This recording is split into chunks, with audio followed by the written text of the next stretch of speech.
오늘 아침부터 사회적 거리두기 4단계 소식이 들려오면서 교회뿐만 아니라 지금 많은 곳곳에서 여러 가지 지금 고민들이 많이 생기기 시작을 했고, 어떻게 대처해야 될까 논의들이 활발하게 진행되고 있습니다.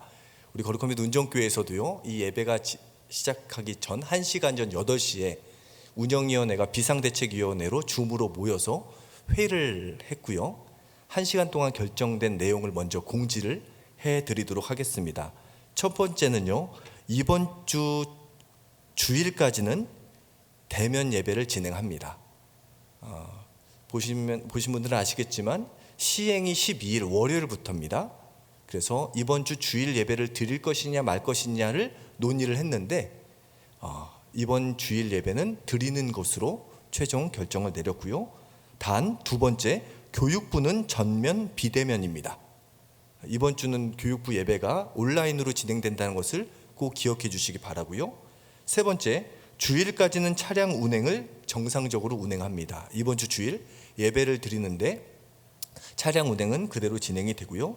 네 번째, 각 위원회 사역은 가능한 자제해 주시기 바랍니다. 미리 계획되어 있는 만남과 모임이 있을지라도 최대한 꼭 모여야 되는 것이 아니면 자제해 주시면 감사하겠습니다. 그리고 마지막 다섯 번째로요, 12일 새벽 예배부터 25일 주일까지 2주간 모든 사역과 예배 전면 비대면으로 드립니다.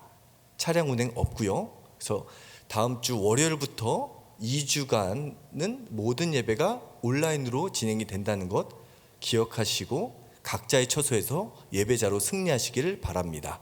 우리 옆에 있는 분들과 이렇게 인사할까요? 우리 어디에 있든지 예배자로 승리합시다. 오늘이 아주 뜻깊은 밤입니다. 오늘 예배 끝나면요, 금요일은 2주간 온라인으로 뵐 수밖에 없습니다. 오늘 현장에 오신 분들과 또한 각자의 처소에서 하나님의 임재를 구하는 우리의 모든 예배하는 자리가 하나님과의 만남이 이루어지며 하나님과 풍성한 은혜를 주고받는 복된 이 시간이 되었으면 좋겠습니다. 여러분 혹시 잘못된 확신으로 인해서 어려움을 겪은 적이 있으신가요? 제가 그 경북 봉화라는 지역에 있을 때 1년 동안 과수원에서 농사를 지면서 주일날 사역했던 적이 있었는데요. 그때 이런 일이 있었습니다. 봉화라는 곳에 저희 아버지께서 청소년 센터를 지으시겠다고 과수원을 사셨어요. 그래서 농사를 한 번도 지어보지 않은 제가 1년 동안 농사를 지으러 갔습니다. 거기까지는 괜찮았는데 이제 그 센터를 지으려고 하는 입구에 어떠한 문 같은 게 없어서 약간의 바리케이트 같은 걸 좀 치면 좋겠다 저희 아버지께서 요청을 하셨어요. 그래서 이제 기도하고 있는데 기가 막히죠. 이런 고민을 하고 있었던 걸 하나님께서 친히 아시고, 물론 이 표현은 좀 조심스럽지만 친히 아시고 제가 청년연합 찬양팀도 인도를 하고 있었는데 찬양팀 단장님이 그런 일을 하시는 분이라는 걸 알게 된 거예요. 밥 먹다가. 이거 기가 막힌 일 아닙니까? 그리고 그런 애로사항을 말씀드렸더니 걱정하지 마시라고, 제가 해결해 주겠다고. 저는 너무나 기쁜 나머지 그 집사님과 저희 아버지를 연결시켜 드렸어요. 저희 아버지는 이것이 하나님의 기도 응답이다, 너무 기쁜 나머지 공사대금은 일시불로 다 들으셨습니다. 그런데 공사가 안 이루어져요. 신기하지 않습니까? 이게 정말 기도했거든요. 기도하니까 모든 상황이 마치 톱니바퀴처럼 딱딱 맞아지는 거예요. 그 일을 하는 사람 만났고요, 또 이야기를 했는데 그거 제가 찾은 것도 아니에요. 만나게 하셨고요, 또 요청을 했고요, 그분이 기쁜 마음으로 해주겠다고 하고, 그런데 현실에선 공사가 안 이루어져요. 결국 공사는 지금까지 이루어지지 않았습니다. 제가 그 일을 겪으면서 1년 동안 얼마나 힘들었는지. 그분을 안 만나는 것도 아니에요. 주일날 만나요. 물어보죠. 집사님, 공사는 언제쯤 진행되나요? 목사님, 그땐 전도사 시절이었어요. 전도사님, 다음 주에 진행됩니다. 다음 주에 좀 미안하잖아요. 그러면 한 2, 3주 있다가 또 물어보는 거죠. 집사님, 공사가 아직 이루어지지 않네요. 언제쯤 이루어질까요? 전사님 걱정하지 마시고 다음 주에 이루어진다고. 그 다음 주가 20년이 지났습니다. 여러분 생각해보죠. 우리가 기도했잖아요. 그리고 내가 찾은 것도 아닌데 찾게 되었잖아요. 만나게 하셨잖아요. 그러면 이 모든 것이 순리대로 이루어져야 되는 거 아닙니까? 근데 아닙니다. 특별히요, 나의 생각대로 모든 것이 순적하게 이루어질 때 신중하셔야 되고요, 조심하셔야 되고요, 검증하셔야 됩니다. 대부분 이런 기도 응답이 어디서 확신을 얻게 됩니까? 교회 안에서 이루어질 때. 와, 내가 어떤 고민을 하고 있는데 그거에 적합한 사람을 교회에서 딱 만나게 되면 이것은 하나님의 뜻이라고 받아들이고 고민하지 않고 그냥 믿어요. 근데 실제로는요, 여러분, 여보 갑자기 제가 제 아내를 좀 안 본 지 좀 됐나? 예. 아무튼 예, 여러분, 실제적으로 이런 문제는 대부분 교회에서 많이 일어나고요. 교회에서 그렇게 줬던 분들이 일로 연결됐을 때 생각지 않는 고충에 빠져가지고 수년 동안 이러지도 못하고 저러지도 못하면서 가슴앓이 하시는 분들이 의외로 많다라는 것이에요. 그래서 여러분, 어떤 일을 하실 때요, 그분이 신앙인이냐 물론 좋죠. 물론 그렇게 하나님께서 역사하실 수 있습니다. 그런데요, 반드시 순리대로 하셔야 됩니다. 일을 맡길 때는요, 기본적으로 계약서를 쓰시는 게 맞는 거예요. 믿는 사람들끼리 계약서 안 써도 되지 않냐고. 안 써보십시오. 그거 나중에 어떤 부메랑으로 돌아올지 모릅니다. 그러니까 믿는 사람이나 믿지 않는 사람이냐, 어떤 일을 맡길 때는 하나하나 신중하고 따져서 일을 맡겨야 됩니다. 저는 이 자리에 계시는 분들 중에 앞으로는 절대로 저와 같은 아픔으로 1년 동안 고통받는 사람이 없기를 주님의 이름으로 축원합니다. 그러니까 잘못된 확신이었던 거죠. 교회 안에서 이것이 기도 응답되었다는 제 확신 때문에 1년 동안 고통을 받았습니다. 오늘의 본문의 이야기를 보니까요, 이와 좀 다른 주제이긴 하지만 비슷한 상황입니다. 이 제자들의 잘못된 확신으로 말미암아 오늘의 본문의 이야기가 시작되고 있습니다. 오늘 본문 말씀 11절을 우리 다시 한번 읽어보겠습니다.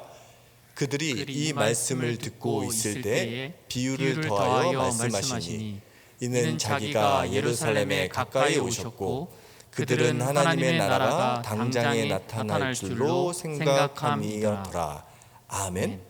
이게 누가복음 19장은 어떤 이야기냐면, 예수님께서 이제 예루살렘 입성을 앞두고 있는 상황입니다. 때는요, 유월절이에요. 유월절을 앞두고 있어요.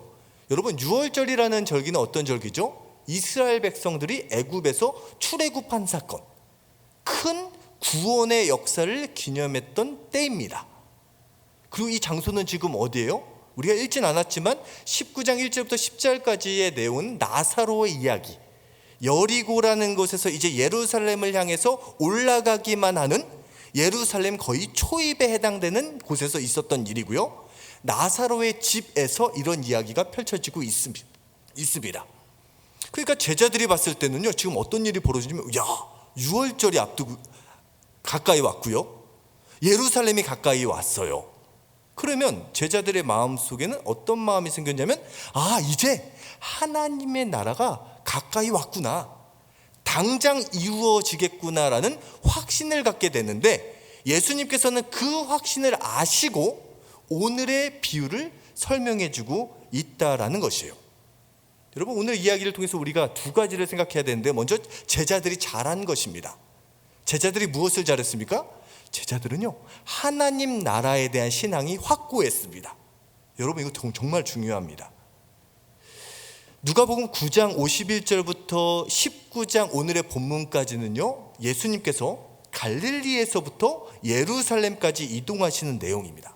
이제 본격적으로 십자가에 달려 죽으실 것을 아시고 십자가의 길을 걸어가고 있는 과정 중에 있고요, 이때 제자들과 함께 하면서 끊임없이 가르쳤던 것이 무엇이냐면 하나님 나라였어요.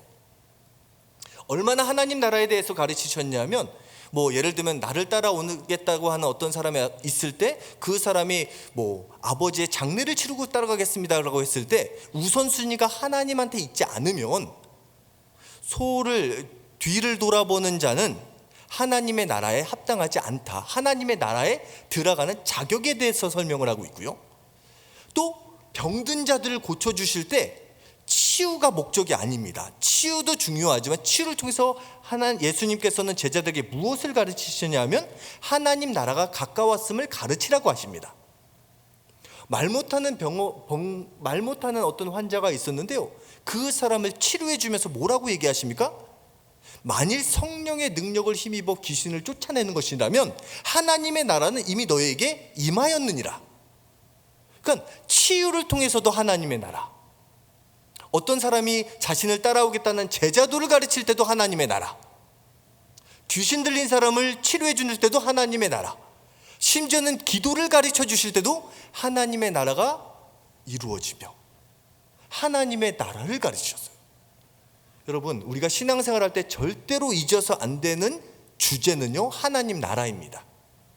여러분, 이 하나님의 나라라는 주제가 내가 말씀을 묵상하고 내가 기도하고 내가 사역할 때 이 하나님의 나라라는 주제가 빠져 있으면요, 그것은 온전한 말씀과 온전한 기도와 온전한 사역이 될 수 없다는 사실을 기억하셔야 돼요. 저는 이 시간 우리가 무엇을 하든 기도할 때도 말씀을 들을 때도 찬양 가운데서도 하나님의 나라를 생각하며 제자들과 같이 모든 상황 속에서 하나님의 나라를 기억할 수 있는, 모든 사역 가운데 하나님의 나라를 묵상하고 생각할 수 있는 저와 여러분이 되시길 예수님의 이름으로 축원합니다. 여기까지는 좋았어요. 여기까지 훈련이 너무 잘 됐는데요, 문제는요, 이 제자들에게는 하나님의 나라가 6월절에 예루살렘에서 이루어지는, 이 땅에서 이루어지는 하나님의 나라라는 좁은 개념의 이 땅에서만 이루어지는 하나님의 나라라는 편협된 생각이 있었다라는 것이죠.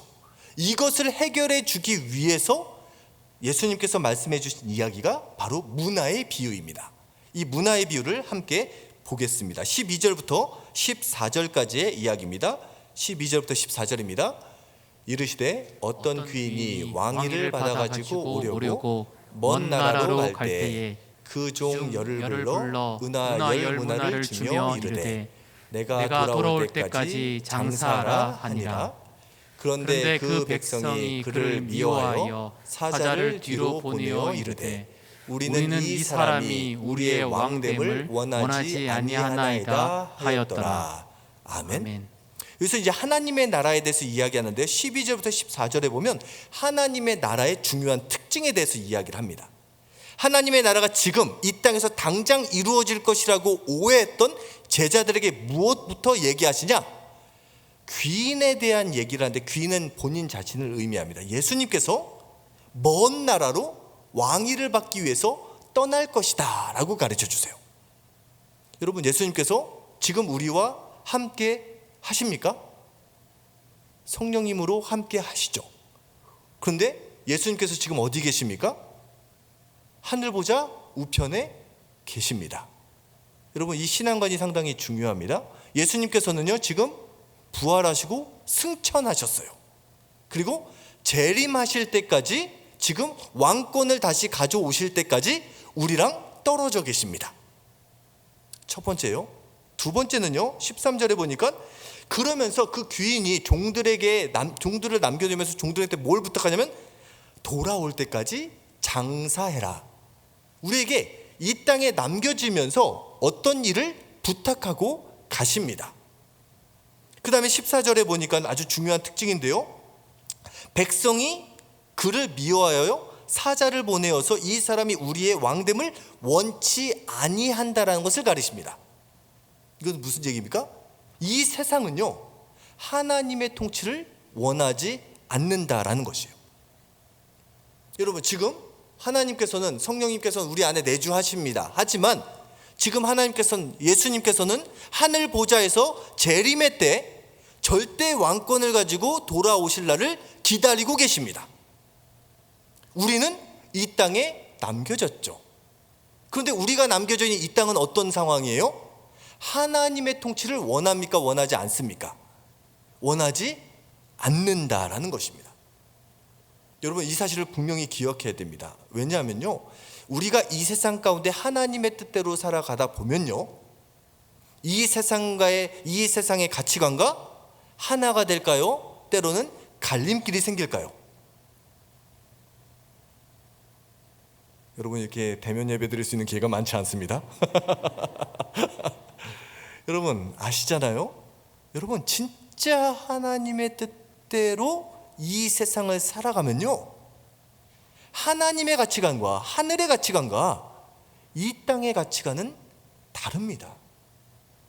더 말하면 틀리다라고까지 얘기할 수 있어요. 분명히 다릅니다. 두 길은 섞일 수 없습니다. 그런데 왜 우리는 섞여서 할 수 있어요? 우리가 두 가지를 다 취하기 때문이죠. 진짜 하나님께서 기뻐하시는 길을 가려면요, 이 세상과의 갈등과 충돌이 일어날 수밖에 없습니다.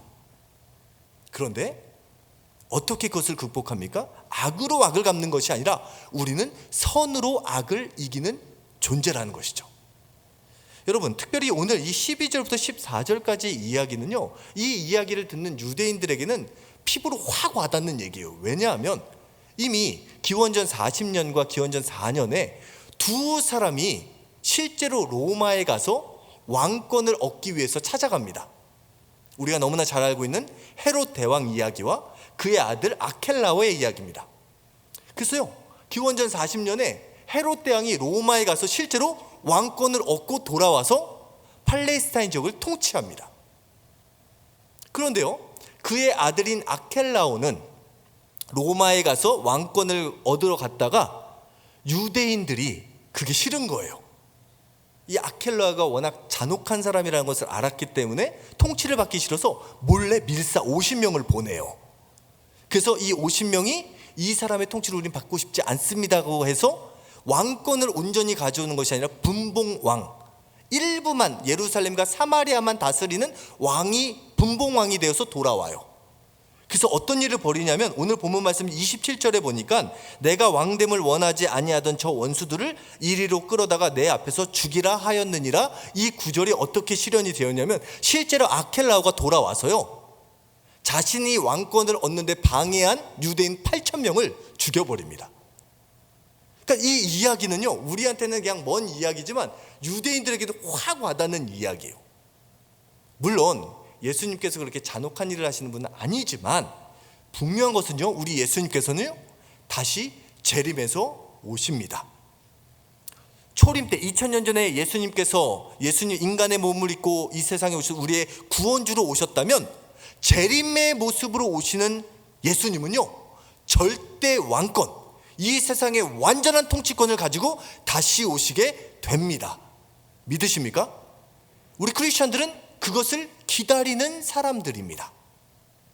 그리고 그 왕권을 가지고 있어서 세상을 공의와 사랑으로 심판하십니다. 그것을 믿으실 수 있는 저와 여러분이 되시길 주님의 이름으로 축원합니다. 우리가 이 하나님의 통치를 원하지 않는 세상 가운데 살아가는 우리가 힘들고 어려운 상황을 극복할 수 있는 힘은 다시 오실 주님의 약속을 바라보는 것입니다. 그러면 이 땅 가운데 재림의 때까지 기다리는 크리스천들에게 예수님 주인이 던지시는 메시지는 무엇인가요? 우리 본문 말씀 15절부터 17절까지를 한번 읽어보겠습니다. 15절부터 17절입니다. 귀인이 왕위를 받아가지고 돌아와서 은하를 준 종들이 각각 어떻게 장사하였는지를 알고자 하여 그들을 부르니 그 첫째가 나와 이르되 주인이여 당신의 한 문화로 열 문화를 남겼나이다. 주인이 이르되 잘하였도다 착한 종이여 내가 지극히 작은 것에 충성하였으니 열 고을 권세를 차지하라 하고, 그 귀인이 다시 돌아와서 그 종들을 불러가지고 묻습니다. 물을 때요, 어떤 주제를 물어요? 어떻게 장사하였는지를 물어봅니다. 여러분, 이 질문이 되게 중요합니다. 예수님께서 재림하신 다음에 우리를 만나게 될 때 우리에게도 똑같은 이 세상에 남겨져 있었던 종과 같은 우리에게도 똑같은 질문을 던지실 거예요. 미리 준비해야 됩니다. 어떻게 장사하였는지를 물어보십니다. 이 어떻게 장사하였는지라는 단어는 디에프라그마 투산토라는 헬라어로 쓰는데 모르셔도 돼요. 두 가지 중요한 뜻이 있습니다. 이게 중요합니다. 두 가지 뜻.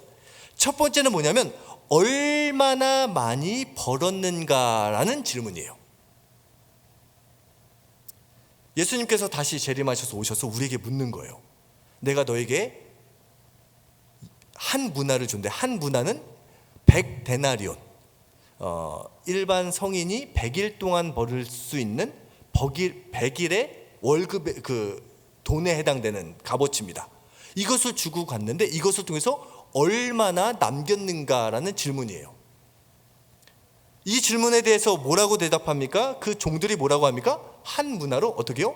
저는 10문화를 남겼습니다. 한 종은요? 저는 5문화를 남겼습니다. 이 사람의 생각에는 얼마나 남겼느냐라는 주제가 담겨져 있는 것이죠.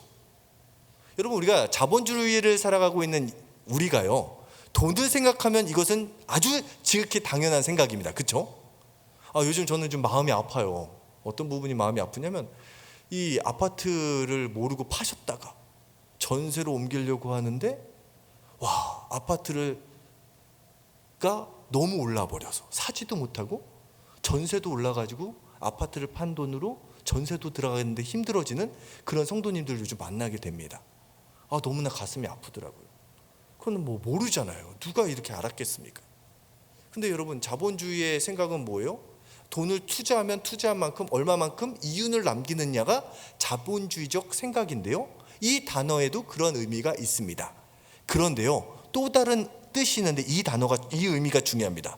두 번째는 어떤 의미가 있냐면 얼마나 많은 거래를 했는가입니다. 비슷한데 다릅니다. 얼마나 많은 이윤을 남겼냐 보다 중요하게 여기는 것은요, 얼마나 많은 거래를 했는가, 얼마나 많은 사람을 만나느냐라는 거예요.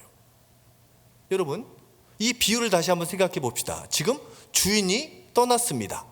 왕권을 가지러 떠났는데 그것을 방해하기 위해서 다른 세력이 함께 따라갔습니다. 그러면 지금 남겨져 있는 종들의 위치는요, 결코 좋은 상황이 아닙니다. 단순히 돈을 벌고 안 벌고를 떠나서요, 남겨져 있는 사람, 그 주인이 돌아오는 것을 원치 않는 사람들은요, 그 주인의 종들이 하는 일거수일투족을 예의주시할 수밖에 없는 것이에요. 무슨 얘기입니까? 지금 예수님께서는 하늘로 승천하셨고요, 이 세상은 우리가 하는 것, 하나님께서 우리에게 맡겨진 일을 감당하는데 절대로 호의적이지 않다라는 것이죠. 끊임없이 방해합니다. 끊임없이 넘어뜨리려고 합니다. 그런 상황임에도 불구하고 종들이 끝까지 주인의 명령에 순종하여서 맡겨진 일을 완수하였는가? 많은 것을 남기는 것이 중요한 것이 아니라 받은 명령을 지키기 위해서, 이루기 위해서 얼마만큼 노력했느냐, 이러한 가치관이 어디서 나옵니까? 바로 주인이 돌아와서 평가한 내용을 통해서 알 수가 있죠. 뭐라고 평가합니까? 착하고 충성된 종아. 이 착하다는 것은 단순히 착함을 말하는 것이 아니라 맡겨진 일을 잘 감당했다라는 거예요.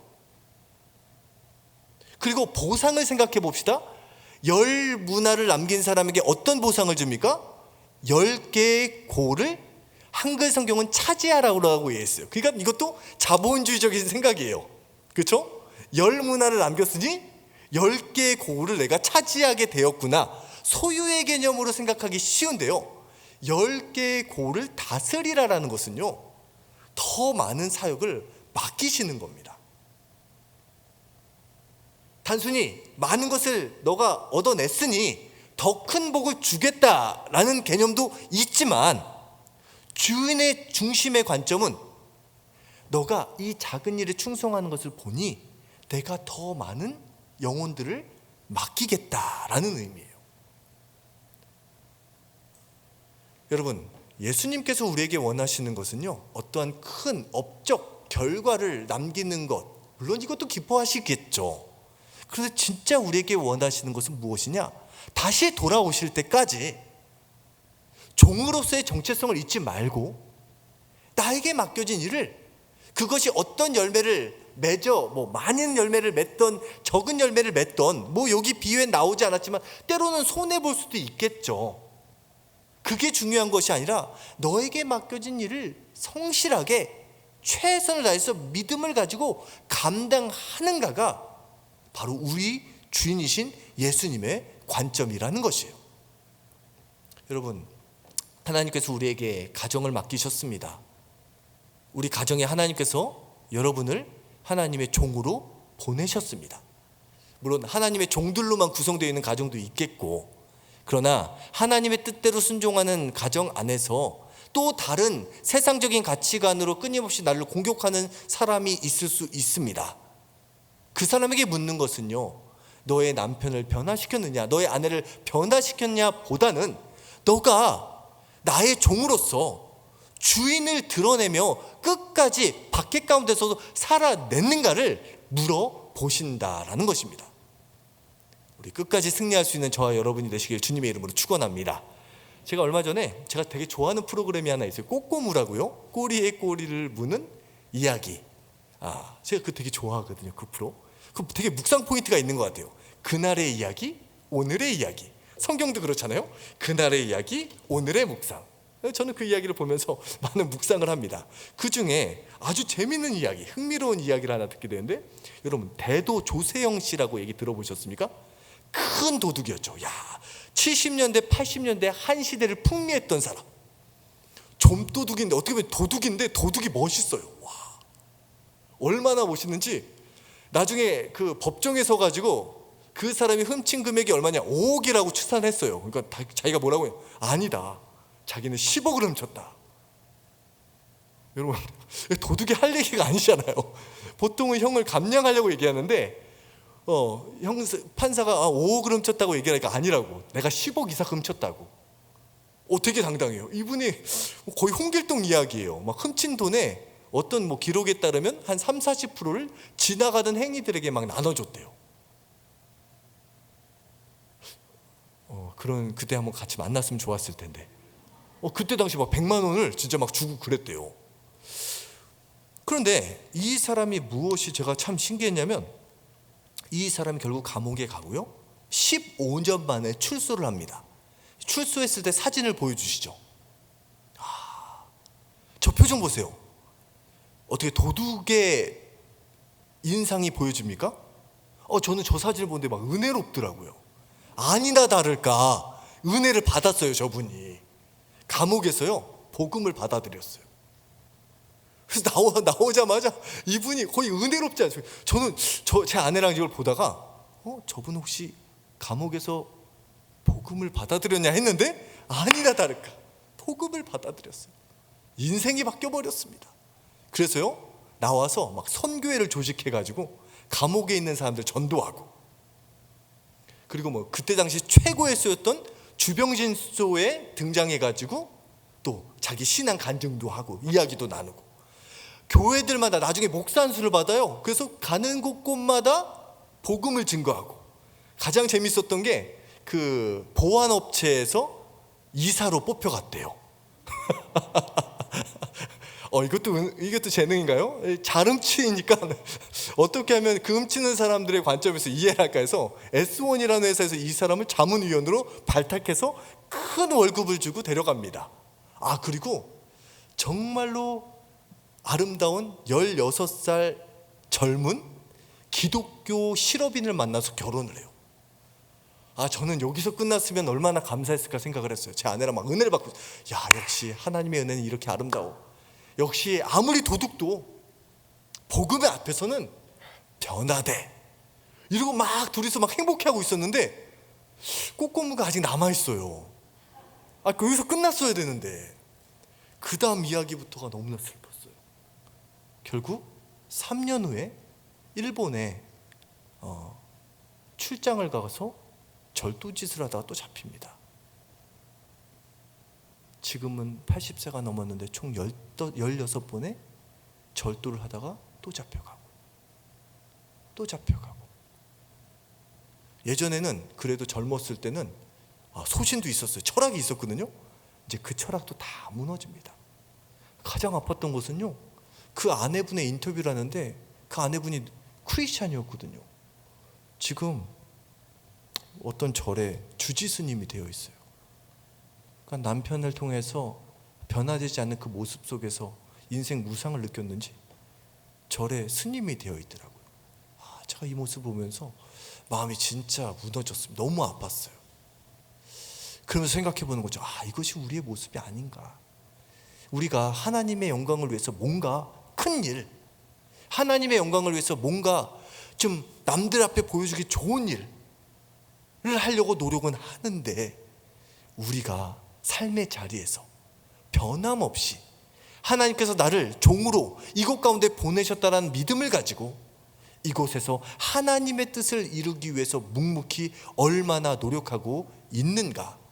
우리는 어떤 이윤을 추구하기 위해서, 그것도 나쁜 건 아니죠. 신앙의 어떤 큰 결과를 얻기 위해서 몸부림치면서 정작 우리를 이곳에 보내신 하나님의 뜻은 때로는 잊어버리고 하나님의 영광을 내가 얻기 위해서 노력하고 있지는 않은가, 그러면서 끊임없이 변해가고 있지는 않은가 반성을 해 보았습니다. 여러분, 하나님께서 우리에게 원하는 것은요, 이 조세영 씨가 3년 정도 괜찮았거든요. 이 3년 동안 미친 영향은 진짜 지대합니다. 어마어마합니다. 그런데 지금의 모습으로 인해서 하나님께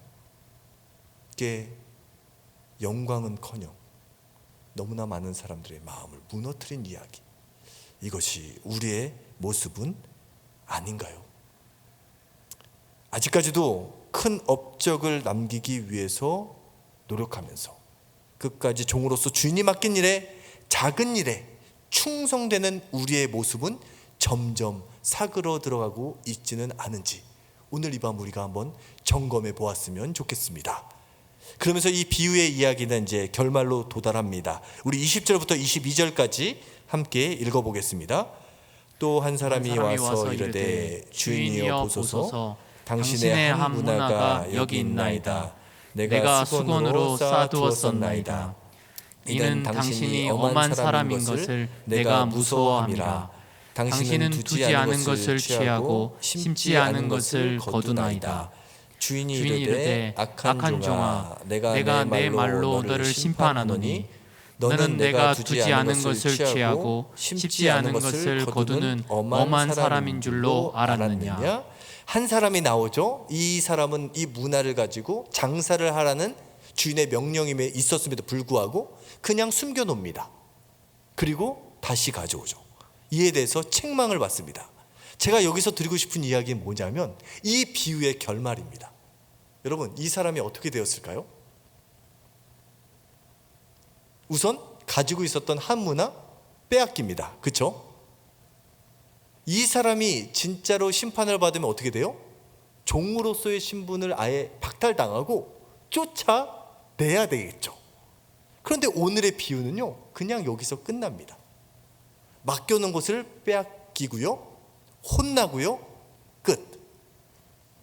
그러니까 이 사람이 쫓겨났는지 아니면 다시 돌아왔는지 알 길은 없으나 이 열린 결말을 통하여서 이 사람이 돌아올 수 있는 길이 열려 있음을 우리는 기억해야 됩니다.